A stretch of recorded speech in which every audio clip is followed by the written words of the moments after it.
This is Developer Insider, and today's topic is how does the agency model really work? This talk is to give insights to developers on how the agency works besides developing the digital solution that you're doing. So I want to tell the secrets behind how the business really works. So usually in an agency model, there are four main roles. So usually there's an account manager or director, and their job is to manage the relationship with the client. Then for a specific project, the agency will go out and hire a project manager, and the project manager's job is to manage the project and any communication with the client and any requirements that need to be passed along to the designer or developer. The UI and UX designer's job is to design the look and feel of the solution. So usually designers will start with a wireframe of how the solution would be laid out, and then they would design it and pass along the designs to the developer. Now, depending on what kind of agency shop you are, you need a different type of developer. So if your shop is a WordPress simple website shop, then you just need a PHP developer with some front-end skills.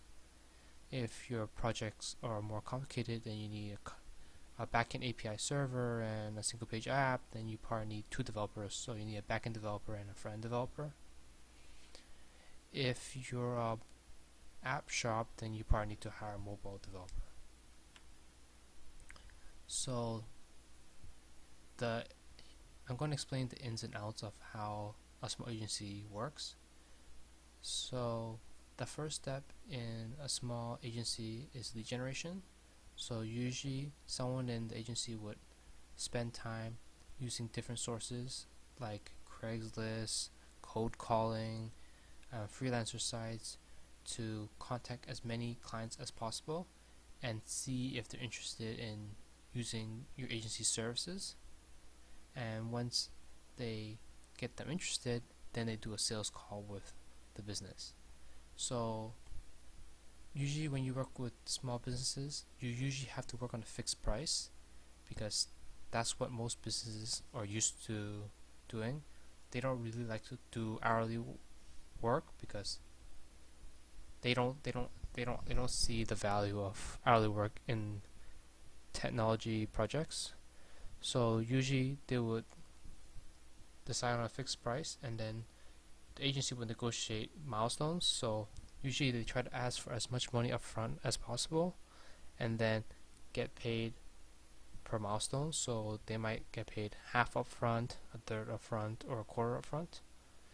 And for the agency to save money and make sure they don't pay people when they don't need it, they usually go out and hire a project manager on contract, so just for this project, or on commission, so they get a portion of the sale. So that this way it's risk-free for the agency, so they only pay money when the company is making money. Then they would also hire a designer and developer on contract for the same theory that I just mentioned before. So this model is very efficient because the company doesn't actually have to deliver the project, so they hire experts to deliver it and they just pocket the rest. And they just keep doing this, and they just keep taking on more and more projects and just keep hiring more and more people. So it's a really scalable model. The only issue is that these designers, developers, and project managers, they're only getting a small cut of the whole project. So I'll get into more of that later. So usually once these agencies get more and more projects, it doesn't make sense for them to hire everyone on contract because they're eating into their profits. So usually once they have a lot of clients, they usually would hire these people full time so they can cut costs and keep more of the profits. So once an agency gets big enough, they usually then move on to deal with enterprise businesses. So big businesses with budgets that are like $100K, $200K to a few $1 million. So in this scenario, these roles get more and more defined. Most of the people who work in these agencies now are full-time, and they start to make bigger and bigger teams, and they start to add more roles like QA to make sure like the project is done correctly and tested well. And they start to move away from fixed price and move to time material.